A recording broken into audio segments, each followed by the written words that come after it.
Hello, by TheSuffolkRam from Rand Nerds. Welcome to my review of Doctor Who Season 13, the Flux season. This is Episode 1, The Halloween Apocalypse. So we're back with a multi-part serial. First 6-part serial since the Armageddon Factor of Tom Baker back in the 70s. Was it 80s then? 70s, 80s, sometime like that there. Technically, we have the trial tunnel, which was 14 episodes, but that was like 4 serials joined together, sort of wrap on the outside, so not sure if you classify that as a 40 episode series or if you class it as 4 separate serials. I tend to class it as 4 separate serials. So in terms of a 6 episode storyline, the Armageddon Factor would be sort of the last one that I consider multi-episode.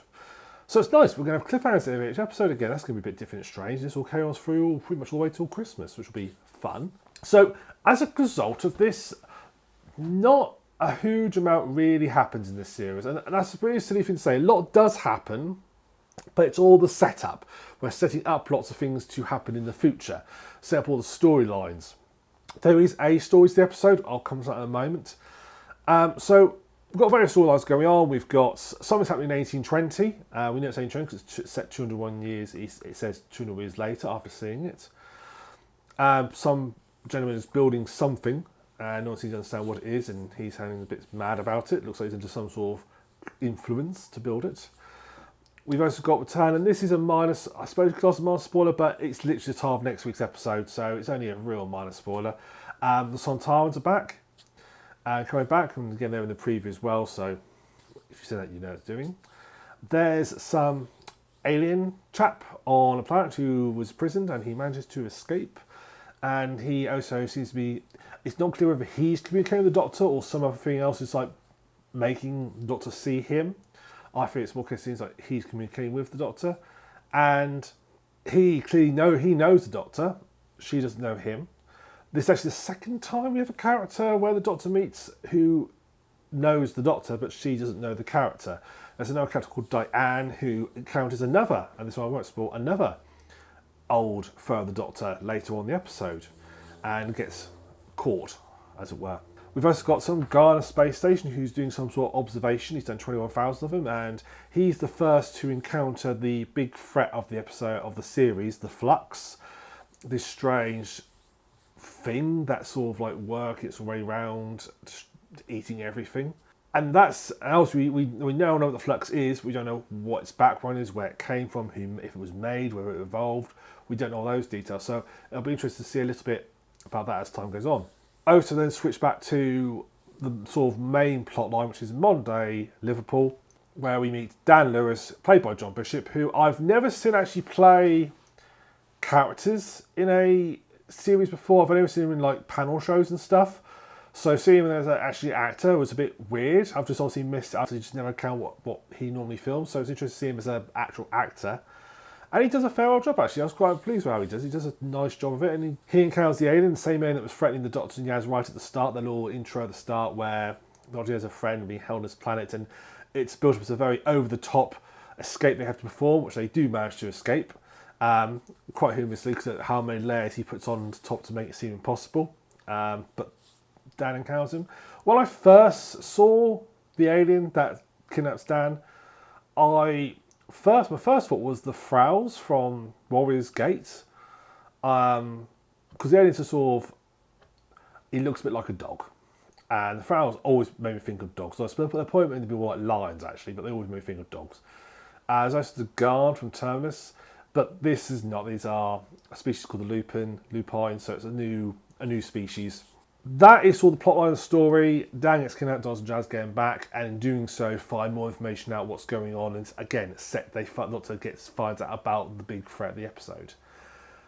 So I say, not a lot happens, but nothing really happens. It's a very enjoyable first episode of the series. I found it quite amusing. There's a great deal of humour. The Doctor is dealing with Cavastia, I think that's how you pronounce his name, the dog guy. The interactions between him and that Doctor are very amusing. It's more like when the Doctor turns up, it's more like, oh, you're back again, really? I thought I got rid of you. Oh, all right then, let's steal this. It's that sort of music. The alien just seems overworked and can't read. This is too much effort on his part. He's rather evil, just wants to get done and he's just fed up with the whole situation. We've all had Mondays like that. We all know what it's like. There's also some nice callbacks. Doctor mentions Nitro 9 right at the start, which is solid on her since Ace and Sylvester McCoy's era in their Nitro 9. So it's good there. My issue when we enjoy production is the audio mixing, at least when I watched it. The opening sequence, and there's another sequence later on, audio is really badly balanced. I struggled to hear the dialogue right at the start because the background source sound effects were so loud, and there's a little bit later on where she's trying to only just make out what she was saying, and I know to try and create the effect of it's really hard, it's really a lot going on, it's really noisy, and you can't barely hear what they're saying, but at the same time, you could create that effect, but allow the audience to actually hear what's being said. I nearly considered putting subtitles on this and hope that I could actually read what's going on, because I found it very hard to follow at some points. Other than that, a really good start to the series. Oh, one other thing I did find amusing was the writer's lack of scale. Chris Chibnall, the Santarans are interested in being a trillion light years away. That's a very long way away. Our universe, our galaxy is about 100,000 light years across. And I think the size of the observable universe is about 95 million light years we can see. So, trillion light years is a lot further than that. So, I don't think the science have quite got that far. It seems a little bit extensive. Oh, how far? That's very far away. Let's say 3 trillion. No, that sounds right. Yes, we'll do that. But other than those little gripes, I actually really enjoyed it. I found a good start to the series. I'm looking forward to watching where the series goes. I like the cliffhanger. I'm really looking forward to seeing what further develops from this. It was a real fun episode. Also, this is Jodie Whittaker's last season as well. And I actually always liked Jodie Whittaker as a Doctor. I was a bit dubious when she first started, but actually I've enjoyed her in it. But I do feel that she's been lumbered a lot with bad writing. When Chris was a very variable writer. When he writes well, he writes quite good, but he also writes a lot of rubbish as well.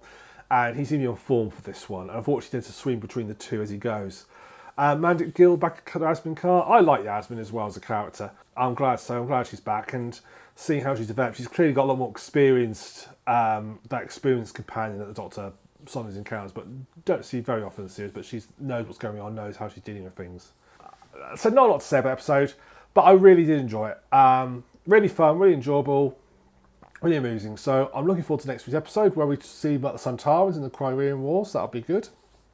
So that's it for my review. So I hope you enjoyed this. If you have, please subscribe to the YouTube channel. I'll put in the reviews up for every future episode as well. You can check some of my previous reviews as well.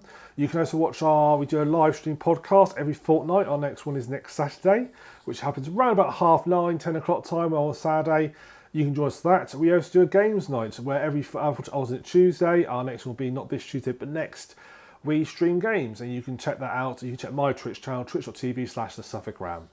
So I hope you enjoyed this. I look forward to seeing you on a future episode. See you later.